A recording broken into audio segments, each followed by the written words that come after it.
Start. अध्यक्ष महोदय, मैं बहस के दौरान उठाए गए विभिन्न बिंदुओं का जवाब देने के लिए नहीं बल्कि पिछले कुछ दिनों से देश के कुछ हिस्सों में जो कुछ भी घट रहा है उस पर इस सम्मानित सदन में प्रकट की गई भावनाओं के साथ अपने भाव प्रकट करने के लिए खड़ा हुआ हूँ। हमारे देश के विभिन्न भागों में पिछले कुछ दिनों में जो कुछ भी घटा है उससे इन क्षेत्रों में रह रहे पूर्वोत्तर के लोगों के बीच असुरक्षा की भावना बढ़ी है। यह अत्यधिक निंदनीय है और हम सभी को इस तरह की स्थिति को नियंत्रण में लाने के लिए बिना समय गंवाए मिलकर प्रयास करने चाहिए।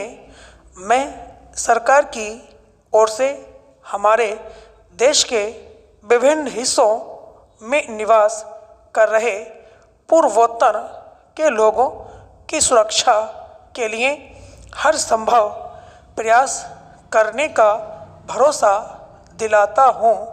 उन्हें देश में कहीं भी रहने आए, अर्जित करने और जहाँ भी वे चाहें वहाँ अध्ययन करने का पूर्ण अधिकार है।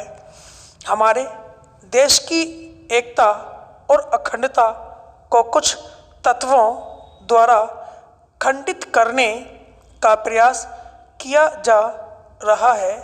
मैं किसी पर भी दोषारोपण न करते हुए इस सदन से अपील करना चाहूँगा कि वे हमारे देश के विभिन्न क्षेत्रों में रह रहे पूर्वोत्तर के लोगों को प्रबल और स्पष्ट संदेश दें कि हम सब एक हैं और देश के विभिन्न इलाकों में रह रहे पूर्वोत्तर के लोगों को सुरक्षा प्रदान करने के लिए हम हर संभव कदम उठाएंगे। उनकी सुरक्षा के लिए हर तरह का प्रयत्न किए जाएंगे और उनकी भावनाओं की कद्र होगी।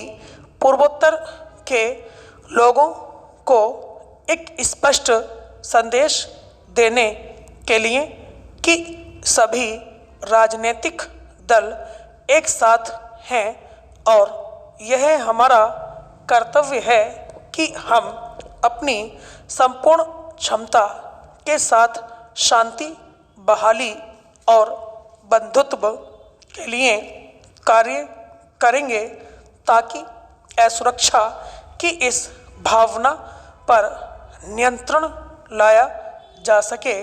विभिन्न अन्य मुद्दों जैसे काले धन पर चिंता जाहिर की गई। वित्त मंत्री ने अपने बजट भाषण में सरकार के दृष्टिकोण का वर्णन किया था कि किस प्रकार हम काले धन की समस्या से निपटेंगे। उन्होंने सदन में यह भी वादा किया था कि इस संबंध में सरकार श्वेत पत्र लाएगी। इसलिए मुझे आशा है कि इन सभी मुद्दों से निपटने के लिए बाकी बचे सत्र में काफ़ी संभावनाएं होंगी।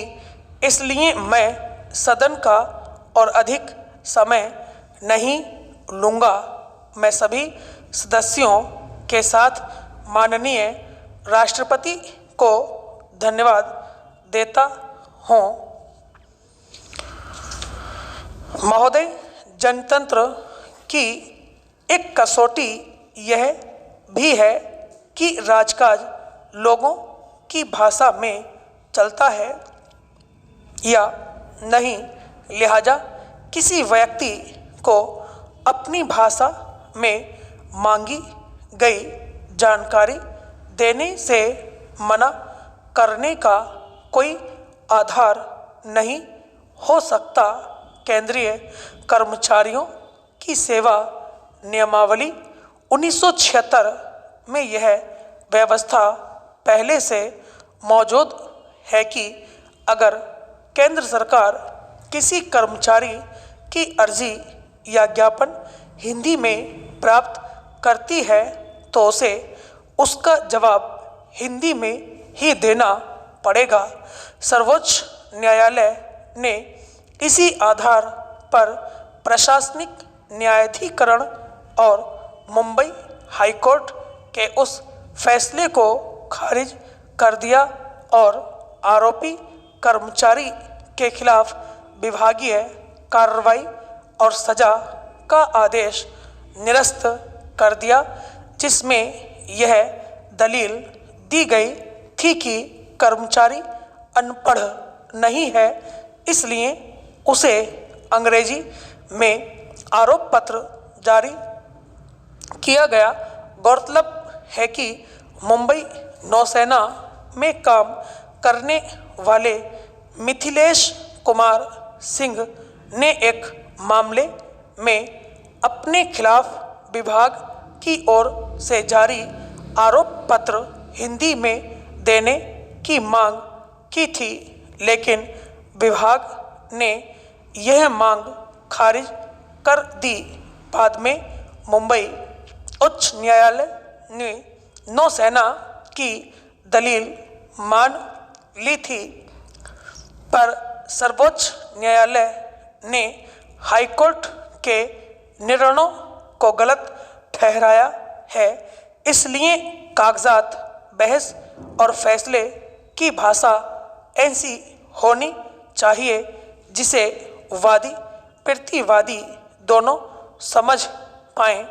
अगर अंग्रेजी में फैसला लिखना न्यायमूर्ति के लिए व्यावहारिक व्यवस्था हो तो मांगने पर उसका हिंदी या संबंधित प्रांत की भाषा में अनुदित रूप मुहैया कराने की व्यवस्था होनी चाहिए। आज़ादी के बाद अपनी व्यापकता के चलते हिंदी को राजभाषा का दर्जा मिला, लेकिन व्यवहार में सच यही है कि प्रशासनिक कामकाज से लेकर अदालतों तक अंग्रेजी का ही बोलबाला रहा है। भारतीय भाषाओं की उपेक्षा बढ़ती जा रही है। हिंदी भाषी प्रदेशों के उच्च न्यायालयों में बहस और कामकाज कुछ हद तक जरूर हिंदी में होते हैं, मगर बाकी प्रदेशों में अंग्रेजी का ही वर्चस्व है।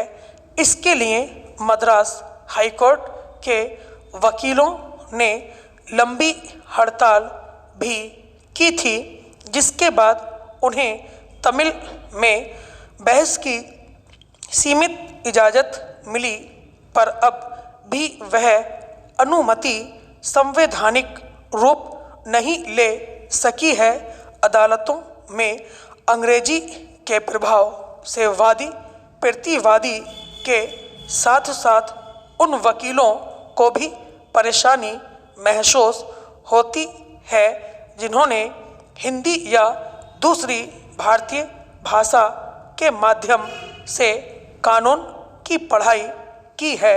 सर्वोच्च अदालत ने अपने ताज़ा फैसले से एक जरूरी संदेश दिया है, पर इसे एक नीतिगत रूप देने की भी पहल होनी चाहिए, तभी जाकर कुछ हो सकता है।